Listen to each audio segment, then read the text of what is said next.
রাম ও নারায়ণ রাম। তো আমি আজকের পাঠ পর্ব শুরু করছি।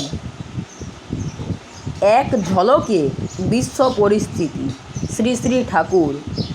এক, মহাভারতের যুদ্ধ হয়েছিল 18 দিন ধরে। এবারের কুরুক্ষেত্র 7 দিনেই শেষ হয়ে যাবে। আমি এক একটা ঘায়ে এক একটা মহাদেশ ঠিক করে দেব।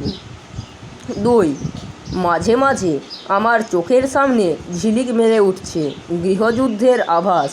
এই গৃহযুদ্ধই একদিন বিশ্বযুদ্ধে পরিণত হবে। 3, ইউরোপ থেকে যে ঢল নামছে সেই ঢল রাশিয়া চীন টপকে এক ধাক্কায় গঙ্গার পাড় পর্যন্ত এসে থামবে। আমার কাজের প্রথম বহিঃপ্রকাশ 2 বাংলা 1, তারপর অখণ্ড ভারত, তারপর রাশিয়া চায়না ইন্ডিয়া মিলে হবে এশিয়ান ব্লক। 4, দুপুর 3টার সময় ঘরের দরজা খুলে দেখবে মিলিটারি হাঁটছে, ঘর থেকে বেরোতে পারবে না। 5, 7 দিন শুধু রক্ত খেয়ে থাকতে হবে, সূর্যের মুখ দেখতে পাবে না। 6, আমি বলছি ভারতে সবাই এক দলে আসবে। 7, আগে বাংলাটাকে গোছানো হবে, তা দেখে সারা ভারত থ হয়ে যাবে।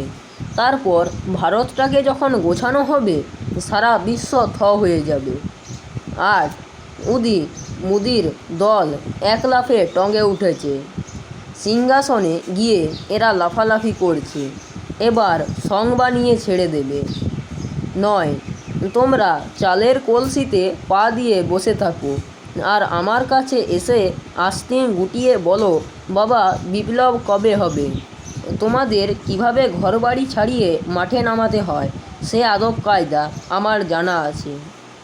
10, চারিদিকে দেখা যাচ্ছে জনজাগরণের সুর, নিষ্ঠুর জিজ্ঞাসা পূর্ণ হতচ্ছাড়া, নির্বোধ মূর্খ অবিচারক অযোগ্যদের হাতে এত বড় দায়িত্ব পড়ার ফলে সবাইকে হাতে ধরে ফেলার চেষ্টা চলছে।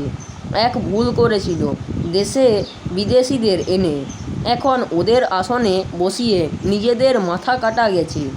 এখন আমাদের রুখতে হবে, এখন অন্যদের হাত থেকে সরিয়ে আনতে হবে, কেড়ে আনতে হবে। সবাইয়ের রণক্ষেত্রে ঝাঁপিয়ে পড়া উচিত। একটা বন্য জন্তুকে যদি আসনে বসাও তারও মনে একটা কৃতজ্ঞতা থাকতো। 11, এমন একদিন আসবে দেশ লিডারলেস হয়ে যাবে। 12, আজ যারা মাংস ভাত খাচ্ছ তারা ডাল ভাতে নামতে বাধ্য হবে, তারও কিছুদিন পর শাক ভাত নুন ভাত নামতে বাধ্য হবে, তারও কিছুদিন পর খাওয়া জুটবে না। 13, যেন তেন প্রকারের দেশবাসী যে কে কোনো দিক থেকে কি করে ফেলে ঠিক নাই। দরকার হলে পাকিস্তানের প্লেনও ঘুরে যেতে পারে, চীন শীঘ্রই উকিঝুঁকি দেবে। অবস্থা ক্রমশ ঘোরালো হয়ে আসছে, এখন হানাদারিরা হানা শুরু করেছে, তাই ভোট স্থগিত, এমার্জেন্সি ডিক্লেয়ার্ড, নাটকের অভিনয়ের আর একটা অঙ্ক। তারপর চারিদিকে অগ্নিকাণ্ড, জল হাহাকার তো লেগেই আছে, তাই দেশবাসী হও সাবধান।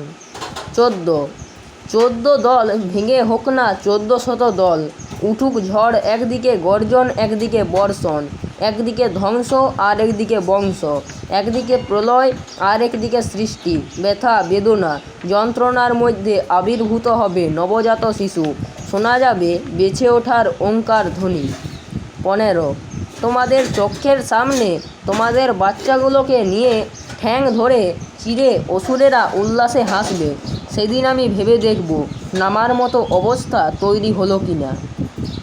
16, আমি ক্ষেত্র তৈরি করাই আমার কাজ, সেই ক্ষেত্র তৈরি করতে তোমরা যত দেরি করবে প্রয়োজনে আমাকে তত দেরি করতে হবে।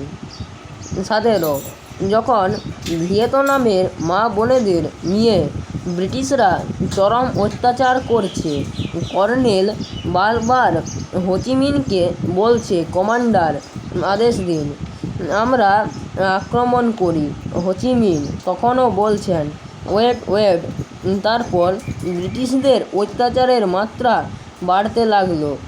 তখন ভিয়েতনামের সমস্ত জনগণ যখন রাস্তায় নেমে পড়ল, এমত অবস্থায় কমান্ডার আদেশ দিলেন, ফায়ার।